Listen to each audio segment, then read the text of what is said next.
The quantum display crackled with alien symbols as Dr. Sarah Chen stared through the observation window of the International Space Station's new diplomatic wing.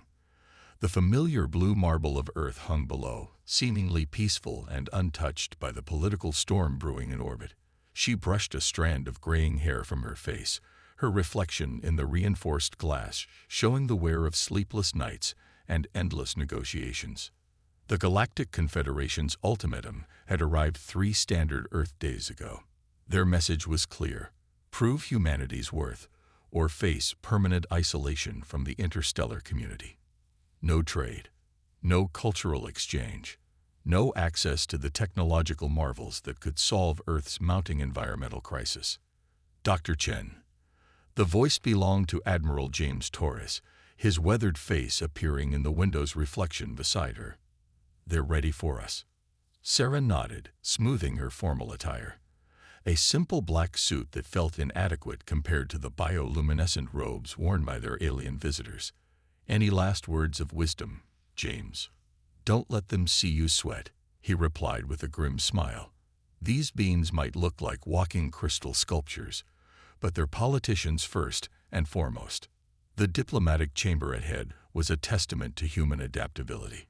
In just 6 months, they had converted a cargo bay into a space worthy of interstellar diplomacy. The room's hexagonal design accommodated 7 different atmospheric requirements simultaneously, with transparent barriers separating each section. At the center, a neutral zone filled with standard atmosphere allowed for face-to-face conversations, though most species preferred to remain in their environmental bubbles. The Confederation representatives were already assembled. The Orcs, crystalline beings who served as the current ruling council, dominated the largest section. Their faceted bodies refracted light in complex patterns that Sarah had learned to recognize as emotional displays. Today, they sparkled with what she interpreted as smug satisfaction. Beside them, the amorphous Zix floated in their dense methane atmosphere, their translucent bodies pulsing with bioluminescent patterns. The warlike Krell occupied another chamber, their massive, armored forms barely fitting in the space allocated to them. 5 other species completed the assembly, each more alien than the last. "Greetings, representatives of Earth." The lead Orc's voice came through the translation matrix, its crystalline form shifting to create the sounds. "We trust you have had sufficient time to consider our proposal." Sarah stepped forward, her voice steady despite the weight of 7 billion lives resting on her shoulders.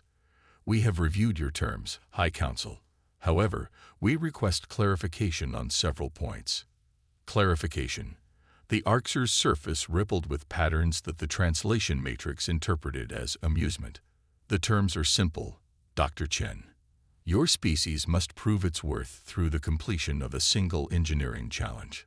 Success grants you membership in the Confederation. Failure means isolation." "The challenge itself is what concerns us," Sarah replied, activating her datapad. "You're asking us to construct a stable artificial star using technology we haven't even developed yet. The energy requirements alone would exceed Earth's total power generation capacity by several orders of magnitude." The Krell representative, a massive being covered in iridescent scales, let out a sound that the matrix translated as laughter. "Precisely the point, human. If you cannot accomplish this simple task, what value could you possibly bring to the Confederation?" Sarah felt Admiral Torres tense beside her, but she maintained her composure. "With respect, we've reviewed the historical records you provided. No species has been asked to complete such an advanced challenge as their entrance requirement. Most were tested with projects that matched their current technological level." "Times change," the Orcs leader stated flatly. "The galaxy grows more complex, more dangerous. We cannot afford to admit primitive species who might become a burden rather than an asset. You have 6 Earth months to complete the challenge." 6 months. Admiral Torres broke his silence. "That's impossible. Even with your technical specifications, we'd need years just to develop the basic theoretical framework." The chamber erupted in alien sounds that the matrix struggled to translate. Laughter, dismissal, Contempt. Sarah raised her hand, silencing Torres before he could protest further. Her mind was already racing, analyzing patterns, seeking connections that others might have missed. "We accept," she declared, causing both humans and aliens to fall silent. The Arcser's crystalline surface rippled with surprise. "You accept, knowing failure means permanent isolation." "We do," Sarah confirmed, her dark eyes reflecting the alien lights around her. "But we have one condition of our own. You are hardly in a position to make demands, human," the Krell representative growled. "Not a demand. An invitation," Sarah corrected. "We request that the Confederation send observers to monitor our progress. Full access, full transparency. After all, if we're to be judged, shouldn't you understand exactly how we approach the challenge?" The aliens conferred among themselves, their various forms of communication creating a spectacular light show within their chambers. Finally, the Arcser leader turned back to Sarah. "Agreed. But know this, Dr. Chen. If you fail, the isolation protocol begins immediately. No appeals, no second chances. Are you prepared to gamble your entire species' future on your confidence?" Sarah thought of Earth below, of the billions who didn't even know their fate was being decided in orbit. She thought of humanity's history, their countless innovations born from necessity, their ability to solve problems in ways that defied conventional wisdom. "We're not gambling," she replied, her voice carrying a certainty she hadn't felt until that very moment. "We're investing in ourselves. Humanity has faced impossible odds before. It's what we do best."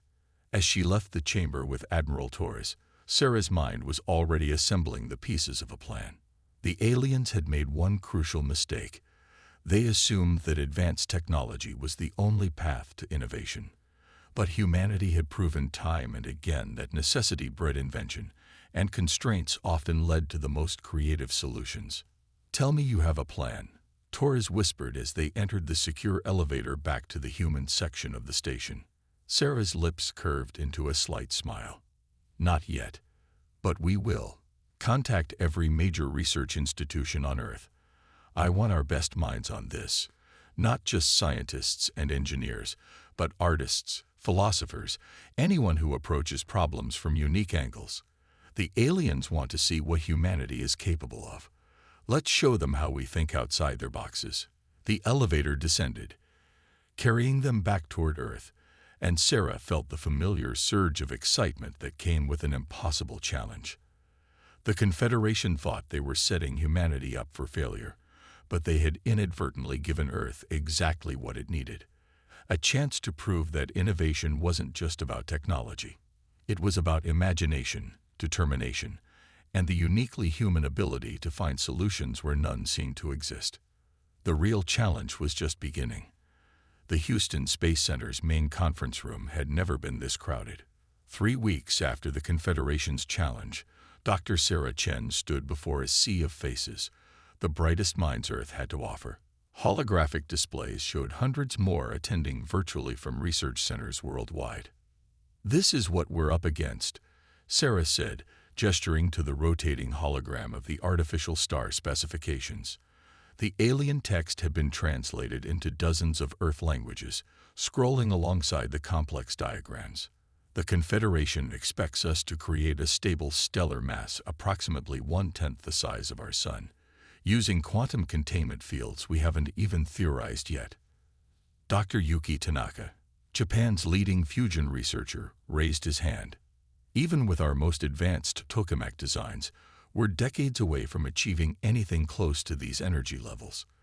The containment technology alone would require—" "If I may interrupt," a new voice cut through the murmur of discussion. The alien observer, a Zix named Von L., floated in its environmental chamber at the back of the room. Its translucent form rippled with what Sarah had learned to recognize as skepticism. "Your species seems to be approaching this challenge from an obsolete perspective." Sarah noticed several scientists bristling at the word obsolete, but she kept her voice level.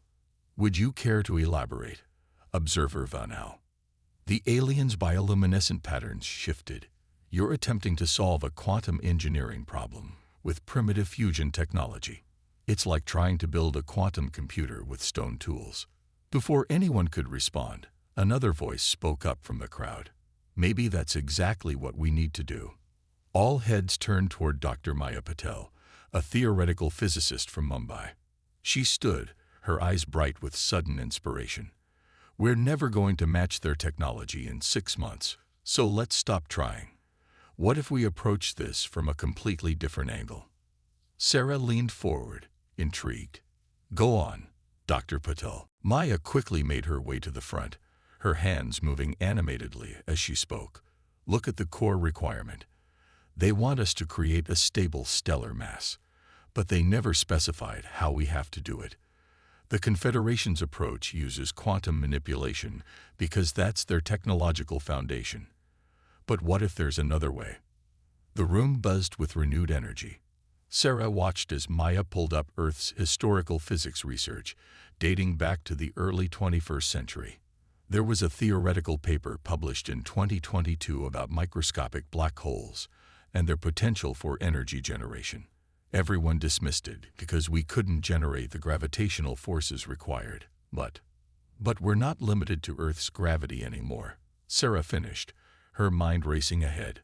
We have access to space now, and with the right orbital mechanics. The Zix observer's color shifted to a deep purple.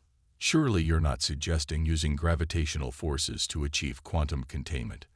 The energy requirements would be astronomical. Less than you might think. Another voice joined in. Dr. Carlos Rodriguez, an aerospace engineer from Brazil, was already running calculations on his tablet. If we position multiple satellites in precise orbital configurations, we could create a gravitational lens effect. The math is complex, but it's not impossible. Sarah felt a familiar surge of excitement. This was what humanity did best, finding unconventional solutions when conventional paths were blocked. She glanced at the Zix observer, whose patterns now showed signs of confusion and perhaps concern. But before the discussion could continue, Sarah's secure communicator buzzed. The message was brief but alarming. Accident at Lunar Base 1. Confederation tech specifications corrupted. Possible sabotage. Need you here ASAP. Sarah kept her expression neutral as she read the message, but her mind was already calculating the implications. She had suspected the Confederation might not be playing fair, but actual sabotage. That changed everything. Dr. Patel, Dr. Rodriguez, continue developing this approach, she announced. I need to address an urgent matter at Lunar Base 1. Dr. Tanaka, please coordinate with the fusion teams worldwide. We'll need multiple backup strategies. As she hurried from the room, Sarah caught sight of the Zix observer transmitting something to its superiors. The alien's patterns had shifted to a frequency she'd never seen before. Was it alarm? Satisfaction? The translation matrices weren't sophisticated enough to decode such subtle variations. The journey to Lunar Base 1 took 6 hours in the emergency shuttle. Sarah spent the time reviewing the gravitational lens proposal, but her thoughts kept returning to the possibility of sabotage. If certain factions within the Confederation were actively working against Earth's success, the challenge was even more impossible than they'd initially thought. The lunar base came into view, its white domes gleaming against the stark lunar landscape. But something was wrong. The main research dome's lights were flickering, and there was unusual activity around the auxiliary powered units. Dr. Chen, the base commander's voice crackled over the comm as they approached. We've got bigger problems than corrupted data. Someone, or something, has been tampering with our quantum field generators. The evidence suggests technology far beyond anything we possess. Sarah's jaw tightened as she prepared for landing. They had expected the challenge to be difficult, but now they were fighting an invisible enemy as well. The Confederation wasn't just testing humanity's technical capabilities. They were testing their determination, their ability to overcome active resistance. As the shuttle touched down, Sarah made a decision. They couldn't fight this battle on the Confederation's terms. If someone was trying to sabotage their efforts, then perhaps it was time to be less transparent about their true approach. Let the aliens think they were pursuing traditional quantum engineering while the real work happened elsewhere. "Commander," she said as she stepped onto the lunar surface, "I need you to prepare for evacuation of all non-essential personnel. We're going to make it look like this setback has crippled our efforts. Meanwhile, I want our best people transferred to the backup facility in Antarctica." A misdirection play. The commander's voice held a note of approval. "The Confederation wants to see how humans handle impossible odds." Sarah's voice was grim but determined. "Let's show them what we do best: adapting, improvising, and refusing to play by others' rules." As she walked toward the damaged facility, Earth hung in the black sky above her, a constant reminder of what they were fighting for. The Confederation had made a crucial mistake in their attempt to sabotage humanity's efforts. They had given Sarah's team something just as valuable as time or technology. They had given them proof that the aliens were afraid of human potential. And fear, Sarah knew, was often the best evidence that you were on the right track. Antarctica's research facility, buried deep beneath the ice, hummed with activity. 3 months into the 6-month challenge, Dr. Sarah Chen watched as teams of scientists and engineers worked in synchronized chaos. The massive underground chamber, originally built to house particle physics experiments, had been transformed into humanity's last hope. "The gravitational array is ready for testing," Dr. Maya Patil announced, her voice carrying across the chamber. Holographic displays showed a network of satellites positioned in precise orbital configurations around a point in space far beyond the moon's orbit. Each satellite was deceptively simple, no quantum technology, just precisely calculated mass and positioning. Sarah studied the real-time data streaming in. "What about our friends upstairs?" Still watching the decoy project in Houston, Admiral Torres reported with a slight smirk. "The Confederation observers are completely focused on our failed attempts at quantum containment. The Orcs representative actually suggested yesterday that we should give up now to save face." Sarah allowed herself a small smile. The sabotage attempt at Lunar Base 1 had been a blessing in disguise, giving them the perfect cover to pursue their alternative approach. While the world publicly mourned the setback, the real work continued in secret. "Dr. Rodriguez, status on the orbital calculations." Sarah called out. The Brazilian engineer looked up from his complex mathematical models. "It's unprecedented, but the math checks out. If we position these masses exactly right, we can create a gravitational lens powerful enough to..." He was interrupted by a sudden alert. Red warnings flashed across the holographic displays. Sarah's heart sank as she read the incoming data. "We've got movement in high orbit," Torres reported grimly. "A Confederation survey ship just dropped out of FTL. They're scanning the region where we plan to place the array." The chamber fell silent. Had they been discovered? Sarah's mind raced through possibilities. They had been so careful, using minimal technology to avoid detection. But perhaps... Dr. Chen, a junior physicist, called out urgently, "You need to see this. The survey ship, it's creating some kind of quantum disturbance exactly where we plan to focus our gravitational lens." Sarah rushed to the monitor, her eyes widening as she processed the data. The Confederation ship was inadvertently proving their theory correct. The quantum disturbance they were creating for their scan was interacting with the natural gravitational fields in exactly the way Sarah's team had predicted. "They're doing our work for us," she whispered, then louder. "Maya, Carlos, are you seeing this? Their scan is creating the perfect template. If we position our array to amplify what they're doing..." Maya was already running the calculations.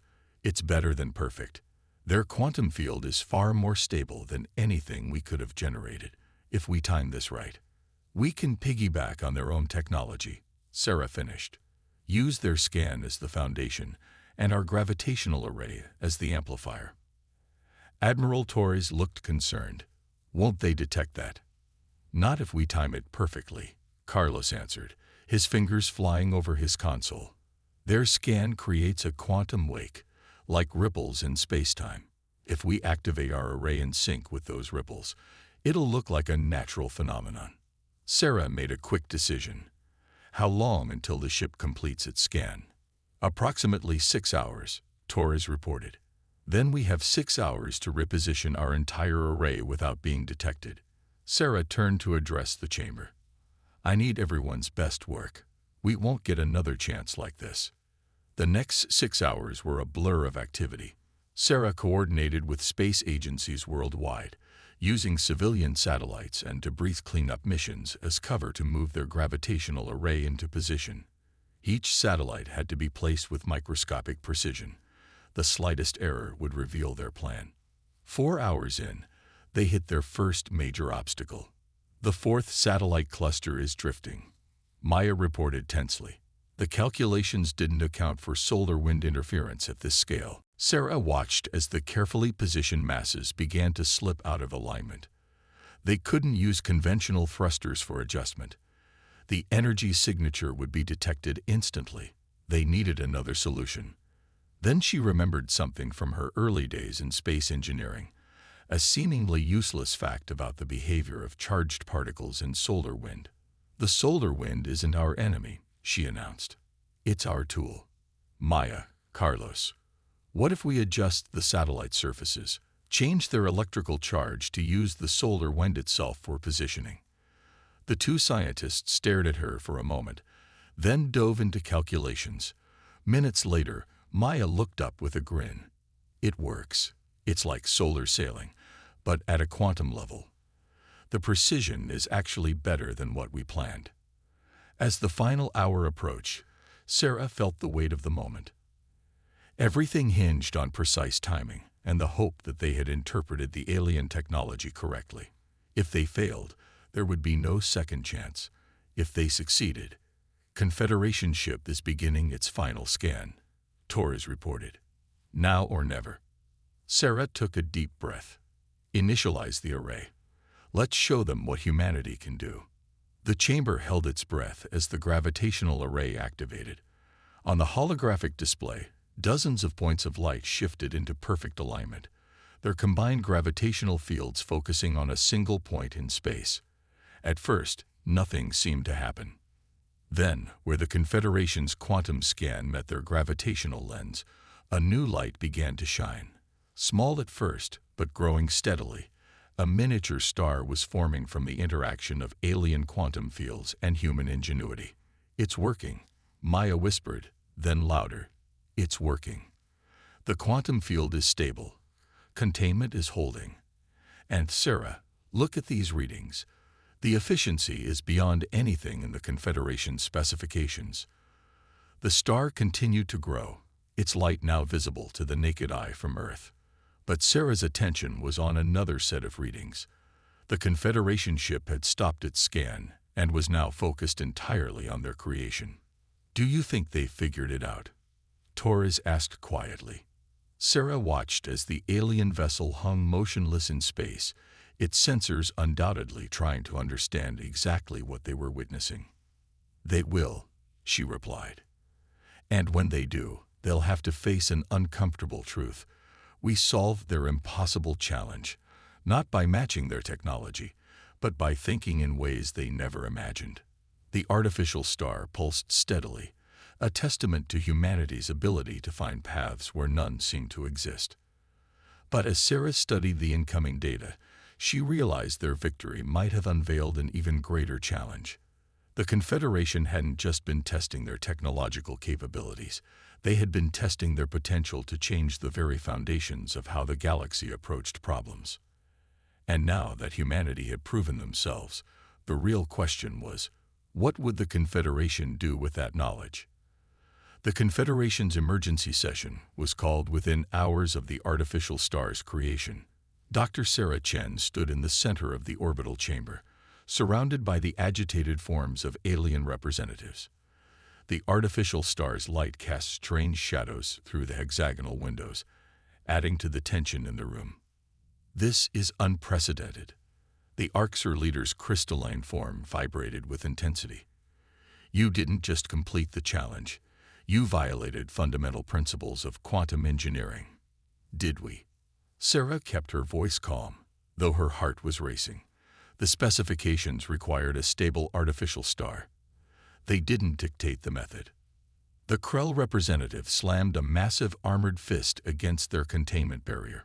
You used our own survey ship's quantum field without permission. This is technological theft. No, Sarah corrected, pulling up the detailed recordings from their project. We used naturally occurring quantum phenomena created by your scan, the same way early humans used naturally occurring fire before they learned to create it themselves. The chamber erupted in a cacophony of alien languages that the translation matrix struggled to process. Sarah noticed that not all the reactions were negative. The Zix observer, Vanel, was displaying patterns that suggested intense interest rather than anger. Order. The Orcs leader's voice cut through the chaos. This situation requires immediate resolution. The human solution is unconventional, but technically within the parameters we established. Then you'll honor the agreement. Admiral Torres asked from his position beside Sarah. Earth will be granted membership in the Confederation. The Orcs' surface rippled in what Sarah had learned to recognize as diplomatic evasion. The situation is more complex now. Your solution raises concerns. What concerns? Sarah pressed, though she already suspected the answer. It was Vanel who responded, its translucent form pulsing with multiple colors. You've demonstrated an ability to manipulate our highest technology without actually possessing it. Many species will see this as a threat. More than that, the Krell representative growled. You've shown that our fundamental assumptions about technological progress might be flawed. This cannot be allowed to. The alien was cut off by a sudden alarm. The artificial star's monitoring systems were showing critical fluctuations. Something's wrong, Sarah muttered, rushing to the nearest console. The data streaming in made her blood run cold. The quantum field is destabilizing. If it collapses, the resulting explosion would devastate half your solar system, Vanel finished grimly. Sarah's mind raced through possibilities. The gravitational array was working perfectly. The problem had to be in the quantum field they'd hijacked. Her eyes snapped to the Orcs leader, whose crystalline surface had taken on a pattern she'd never seen before. You're doing this, she realized aloud. You're deliberately destabilizing the field. A regrettable necessity. The Orcs responded. Your species has proven too unpredictable, too dangerous. Better to end this now, while the damage can be contained. Admiral Torres was already on his communicator, ordering an evacuation of Earth's nearby space assets, but Sarah barely heard him. Her attention was fixed on the stream of data, watching as the artificial star began to tear itself apart. Their gravitational array couldn't contain the quantum collapse on its own. They needed the stability of the original field, but the Confederation was actively working to destroy it. Unless... Maya. Sarah spoke into her communicator. Are you seeing this? Yes, Dr. Patel's voice came back tense. We've got maybe 20 minutes before total collapse. We can't stop it. We don't need to stop it, Sarah replied. An idea forming. We need to redirect it. Remember what you said about microscopic black holes. There was a pause. Then, Sarah, that's insane. The calculations alone would take weeks, normally. Sarah finished. But we don't have weeks. We have the most advanced quantum computers in the galaxy right here in this room. She looked pointedly at the Orcs leader. The crystalline alien's surface flickered. You cannot be suggesting. Your quantum processors are trying to collapse our star, Sarah pressed. But your systems are still linked to it. If we reverse the gravitational array's polarity and feed the collapse back through your own quantum network, you would risk destroying your own solar system, the Krell demanded. No, Sarah corrected. I'm giving you a choice. Help us stabilize the star properly, or watch as your own quantum collapse gets reflected back through every connected system in the Confederation network. The chamber fell silent. Sarah could see the aliens processing the implications. Their quantum networks were all interconnected, A cascade failure would cripple their civilization's technology for years. "You're bluffing," the Orcs leader said, but its surface patterns showed uncertainty. Sarah began typing commands into her console. 16 minutes until collapse. "Maya, begin reversing the array polarity on my mark." "This is madness," the Krell roared. "No," Von Al interrupted, its pattern showing something like admiration. "This is human ingenuity. They're not trying to match our technology. They're using our own assumptions against us." 14 minutes, Sarah announced calmly. "Your quantum networks are already showing feedback. Once the cascade begins, even we won't be able to stop it." The Orcs leader's surface churned with complex patterns. "You would destroy everything we've built, everything we could offer you." "We would survive," Sarah replied simply. "Humans always survive. The question is, will the Confederation survive its own pride?" The artificial star's light flickered ominously outside the window. In the tense silence that followed, Sarah could almost hear the quantum calculations running through the aliens' processors. They had forced humanity to prove its worth. Now humanity was forcing them to prove theirs. The fate of two civilizations hung in the balance, measured in minutes and quantum fluctuations, as the star continued its descent into chaos. The artificial star's light stabilized just 3 minutes before catastrophic collapse. Sarah watched as the quantum readings settled into normal parameters, her hands steady on the console despite the tension of the past hours. Around her, the Confederation chamber was utterly silent, alien representatives processing what had just transpired. A fascinating solution. Von Al broke the silence, its translucent form rippling with complex patterns. "You forced cooperation by making it the only logical choice." "We learned that from Earth's history," Sarah replied, finally allowing herself to breathe normally. "Sometimes the only way to prevent mutual destruction is to make it clear that no one wins in a conflict." The Orcs leader's crystalline surface had settled into a more subdued pattern. "You would have actually done it. You would have collapsed our entire quantum network." "Yes," Sarah confirmed, "because we knew we could rebuild without it. The question was, could you?" The implications hung in the air. Humanity had demonstrated not just technological creativity, but a fundamental understanding of civilization itself.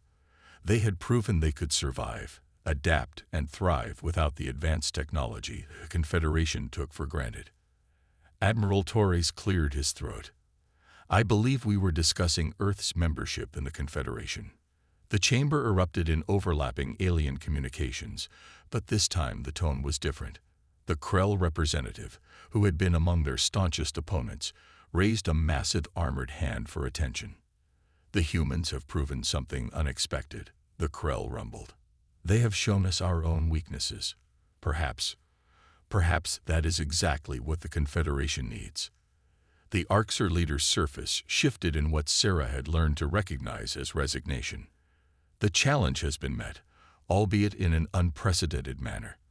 But before we proceed with membership protocols, we must address the method of your success." Sarah tensed, preparing for another confrontation, but the alien's next words surprised her. "Your approach to the challenge has exposed critical flaws in our civilization's development. We have become over-specialized, dependent on our advanced technology to the point of vulnerability. A civilization that can only solve problems one way," Sarah suggested carefully, "is ultimately limited by that approach." "Indeed." Van L floated forward, its patterns showing intense academic interest.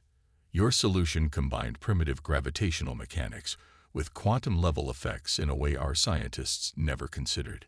It suggests possibilities we have overlooked in our rush toward purely quantum-based technology."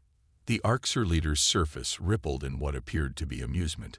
The Council's original intention was to prove humanity's inadequacy. Instead, you have proven our own. "Not inadequacy," Sarah corrected. "Just incomplete perspective. Every species approaches problems differently, based on their history and evolution. The real strength of a galactic civilization should be in combining those perspectives." The artificial star pulsed steadily outside, a testament to what could be achieved when different approaches worked in harmony. Its light played across the chamber, casting all species present in the same gentle glow. "The Council has reached a decision," the Orcs leader announced formally. "Earth will be granted full membership in the Confederation, with all rights and responsibilities thereof. However, its surface took on a more complex pattern. We propose an additional arrangement." Sarah raised an eyebrow. "What kind of arrangement?" "We wish to establish a new division within the Confederation, one focused on alternative approaches to technological and social challenges. Humanity has demonstrated a unique ability to find unconventional solutions. We believe this gift should be shared." The chamber hummed with agreement from various species. Even the Krell nodded their armored heads in approval. "You want us to teach you how to think differently?" Sarah asked, slightly amazed at the turn of events. "We want you to help us remember how to adapt," Vonal corrected. "Our civilizations have grown comfortable with our advancement. You have shown us the danger in that comfort." Admiral Torres stepped forward. "And the sabotage attempts, the efforts to ensure our failure." The Orcs' surface showed patterns of genuine regret, a product of fear and pride, both of which you have proven to be poor advisors in galactic affairs. Those responsible will be held accountable." Sarah looked out at the artificial star, a hybrid of quantum science and gravitational engineering that shouldn't have been possible. It was a perfect symbol of what could be achieved when different approaches combined in new ways. "We accept," she said finally. "But on one condition." The alien representatives waited expectantly. "This new division works both ways. We learn from you as you learn from us. True cooperation, not just technological exchange." "Agreed." The Orcs leader's surface blazed with complex patterns. "Welcome to the Confederation, humanity. You have certainly earned your place." As the formal proceedings began, Sarah felt a subtle shift in the chamber's atmosphere. The aliens were looking at the humans not with condescension or fear, but with genuine curiosity. They had sought to test humanity's worth, and instead discovered their own limitations. The artificial star continued its steady pulse, marking the beginning of a new era. Humanity had not just earned its place among the stars. They had changed how the galaxy itself approached the concept of progress. Back in the Antarctic facility, Maya's voice came through Sarah's communicator. "Did we really just turn an impossible challenge into a teaching opportunity?" Sarah smiled, watching the mix of species beginning to interact more naturally around her. "That's what humans do best, Maya. We don't just solve problems, we redefine them. And now we have an entire galaxy of new problems to redefine." The light of their impossible star reached Earth, a reminder that the greatest achievements often come not from following established paths, but from daring to imagine new ones. Humanity had proven their worth not by matching the Confederation's advancement, but by showing them a new way to advance. It was, Sarah reflected, just the beginning of a much greater challenge, and humanity was ready for it.